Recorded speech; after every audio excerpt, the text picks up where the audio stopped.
Assalamualaikum warahmatullahi wabarakatuh. Nama saya Sarah Henanda, dan pada kesempatan kali ini saya akan membahas mengenai online single submission, izin usaha mikro dan kecil atau OSS IUMK, atau yang lebih dikenal sebagai sistem pelayanan perizinan berusaha terintegrasi secara elektronik.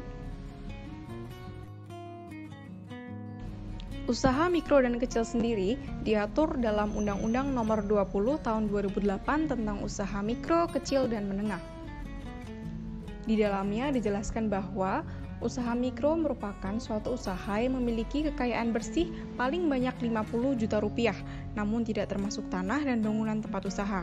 Usaha tersebut juga memiliki hasil penjualan tahunan tidak lebih dari 300 juta rupiah. Sementara itu, usaha kecil merupakan suatu usaha yang memiliki kekayaan bersih lebih dari 50 juta rupiah sampai dengan 500 juta rupiah. Juga tidak termasuk tanah dan bangunan tempat usaha. Usaha kecil memiliki hasil penjualan tahunan dari angka 300 juta rupiah dan tidak lebih dari 2.500.000.000 rupiah. Sementara itu, untuk perizinan usaha mikro dan kecil diatur dalam Peraturan Presiden Nomor 98 Tahun 2014. Yang di dalamnya mengatur bahwasanya izin usaha mikro dan kecil atau IUMK merupakan suatu tanda legalitas kepada seseorang atau pelaku usaha atau kegiatan tertentu dalam bentuk izin usaha mikro dan kecil dalam bentuk satu lembar.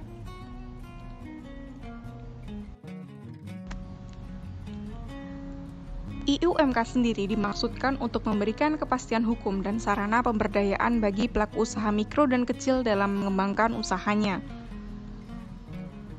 Tujuan pengaturan IUMK bagi pelaku usaha mikro dan kecil adalah untuk yang pertama, yakni untuk mendapatkan kepastian dan perlindungan dalam berusaha di lokasi yang telah ditetapkan.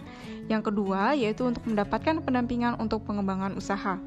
Ketiga, mendapatkan kemudahan dalam akses pembiayaan ke lembaga keuangan, bank maupun non-bank. Dan yang terakhir yaitu untuk mendapatkan kemudahan dalam pemberdayaan dari pemerintah daerah, dan atau lembaga lainnya.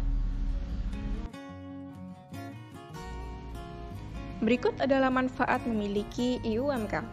Yang pertama, yaitu kemudahan menjalin kerjasama. Manfaat ini juga berkaitan dengan manfaat selanjutnya, yakni nilai tambah untuk akses permodalan.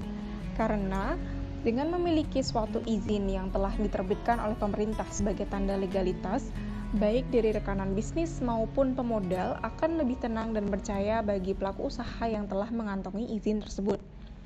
Selanjutnya ada lokasi usaha yang terlindungi.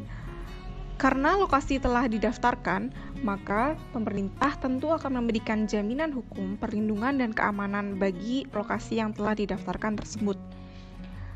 Selanjutnya ada pengembangan usaha.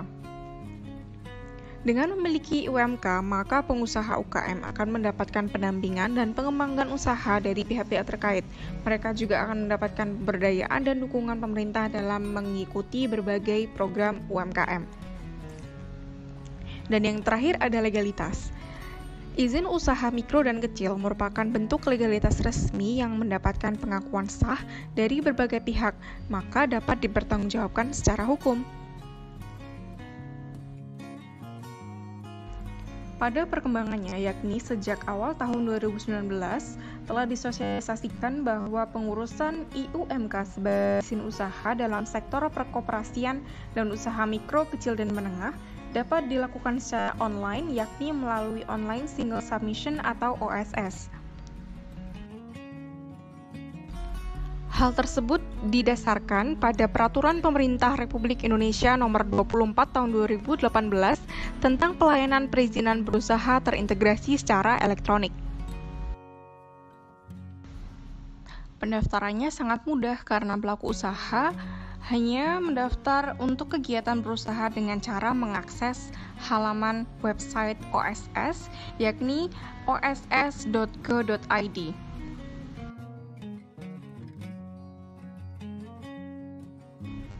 Setelah berhasil mengakses laman tersebut, pada pojok kanan laman web OSS, klik daftar atau masuk, kemudian klik daftar untuk melakukan registrasi, yakni dengan mengisi form registrasi.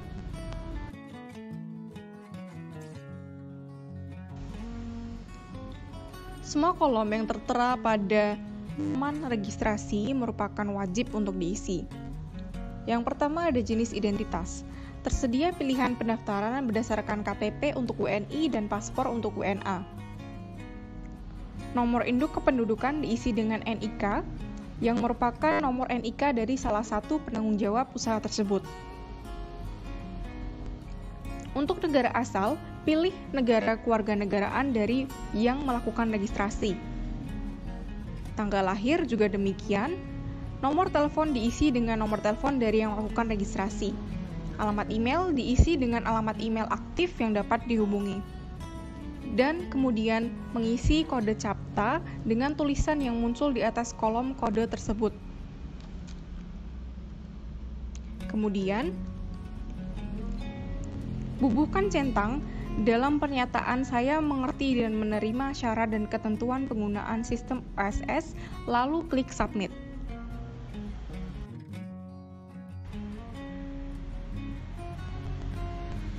Setelah melakukan proses registrasi ini, email yang didaftarkan akan menerima permintaan aktivasi. Lakukan aktivasi mengikuti perintah yang diterima melalui email. Selanjutnya, sistem OSS akan mengirimkan email yang berisi user dan password. Setelah berhasil melakukan registrasi, kembali ke halaman depan web OSS. Pada pojok kanan halaman, klik daftar atau masuk, sehingga aplikasi akan menampilkan form login. Kemudian, masukkan username dan password sesuai dengan apa yang telah dikirimkan ke email. Setelah itu masukkan kode CAPTCHA dan klik login.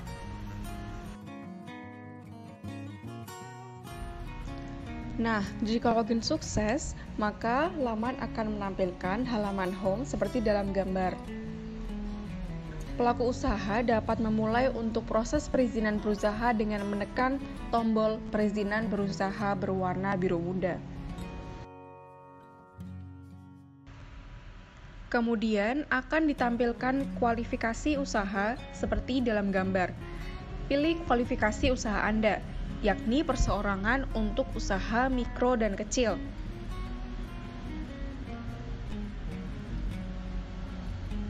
Setelah itu, klik tombol pendaftaran NIB perseorangan mikro dan kecil.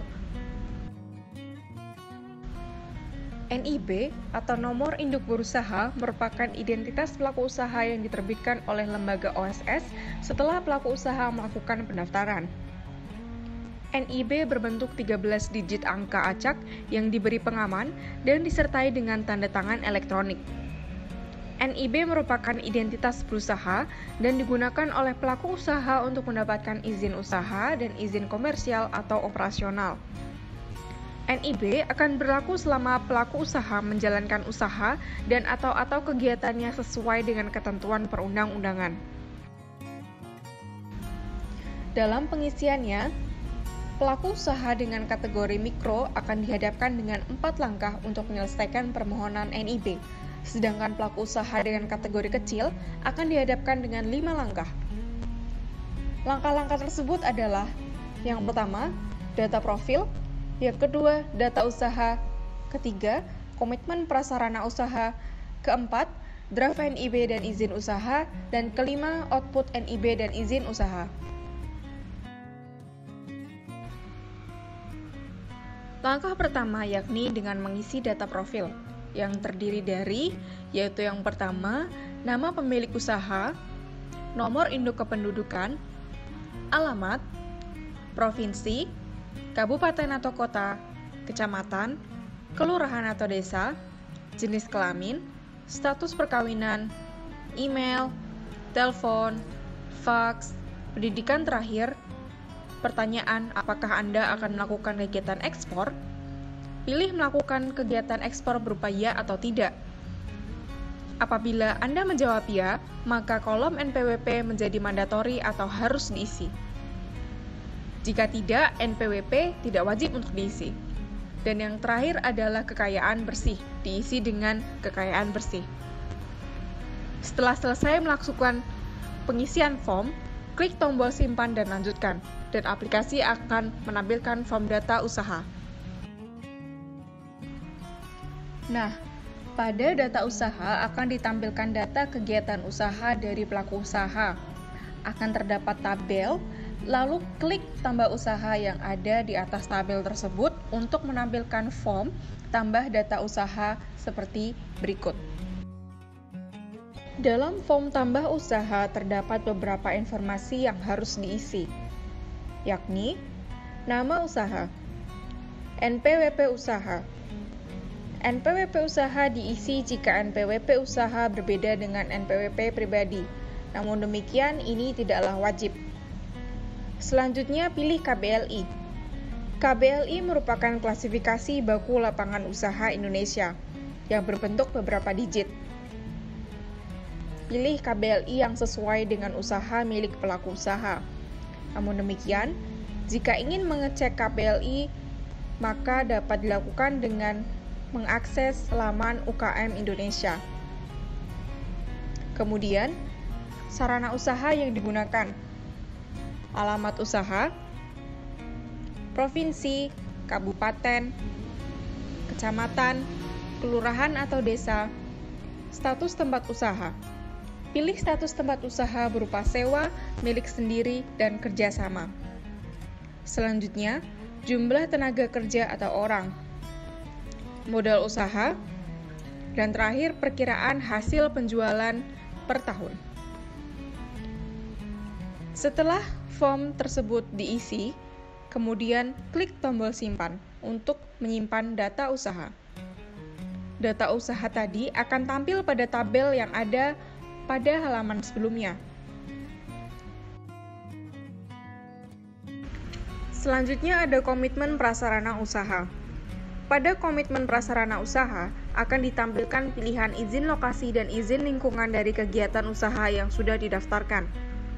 Komitmen prasarana usaha hanya akan tampil ketika modal masuk ke dalam kategori kecil. Maka untuk usaha mikro tidak akan mengisi form berikut. Di dalam form tersebut berisi petunjuk untuk melampirkan dokumen izin-izin terkait jika memang sudah memiliki. Namun demikian itu hanyalah opsional.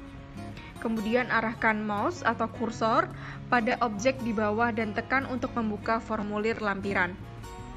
Pelaku usaha dapat memilih komitmen prasarana usaha sesuai dengan kebutuhan usahanya. Terdapat opsi izin lingkungan UKL-UPL, dan tanda bukti pendaftaran SCPL. Kemudian akan muncul form sesuai dengan apa yang telah dipilih, dan pelaku usaha wajib untuk mengisi form tersebut. Setelah selesai melengkapi form pada langkah-langkah sebelumnya, klik tombol lanjut, dan web akan menampilkan halaman draft NIB dan izin usaha. Pada laman tersebut, pelaku usaha dapat mengecek kembali data-data yang telah diinput. Misalnya dengan memilih preview draft NIB maupun preview draft izin usaha untuk melihat preview dari draft NIB dan izin usaha yang nantinya akan dicetak. Kemudian, jika sudah merasa benar, maka pelaku usaha dapat membubuhkan tanda centang dalam pernyataan. Dengan ini saya menyatakan bahwa kelengkapan data yang saya isikan benar dan valid, dapat dipertanggungjawabkan.